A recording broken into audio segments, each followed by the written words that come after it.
Clap it up right now for James Patrick!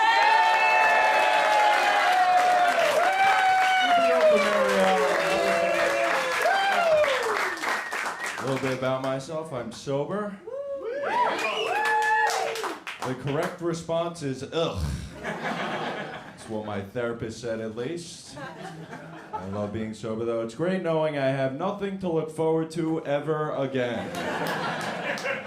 One of my friends called me up. He was like, yo, man, I'm doing cocaine with a bunch of beautiful women. I'm like, that's great, man. I'm home alone watching YouTube on how to survive the medieval times. You know? It's what my life is up to nowadays. 22 and sober. Some would say that's too young. I agree. Some people are betting against me. Most notably, my friends are betting against me. They have an open bet on Kalshi. If you don't know what Kalshi is a betting app where you can bet on literally anything. The weather, politics, my relapse. Hey, it's fucked up. I know who is betting against me. I was at the bar the other night. This woman, she comes up to me. She offers me a drink. I go, I can't drink. And I hear from the other end of the bar, fuck! And that was my dad betting against me. That rat bastard. He was like, I'm not betting against you, I'm just evening the odds. I'm like, no, that's betting against me, okay? No one really tells you this, but when you first get sober, all your friends treat you as if you're dead. They'll be like, I was just drinking with him on Thursday. What happened?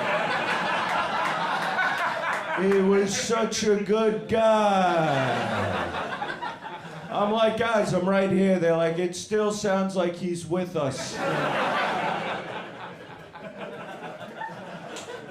Stuff does change, though, once you get sober. You ever get Taco Bell sober?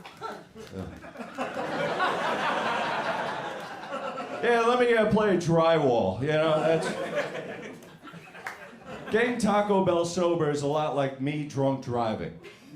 No one's ever gonna find out about this. How did I end up here? And who shit in my pants, you know, like... He did, no. I will say, though, when I told one of my friends I was gonna quit, he was like, what was your sobriety story? And I was like, well, I'll be honest. You know how, like, most people's sobriety stories, like, I sent the dick pic to their sister when they were drunk? I did nothing like that, okay? I sent the dick pic to my brother. In the family group chat.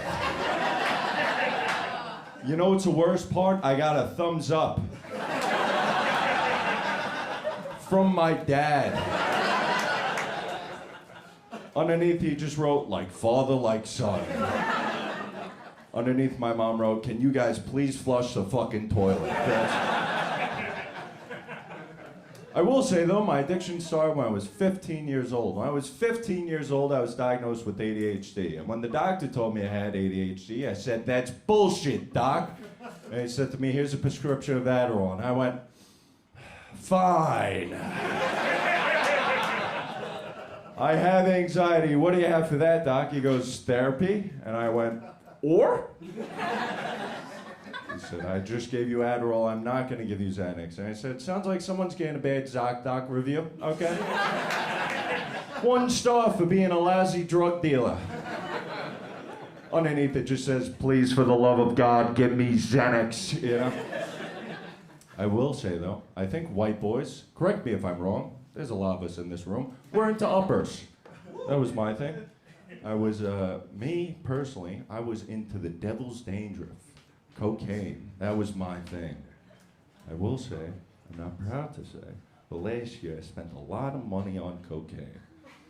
I spent $15,000 last year on cocaine.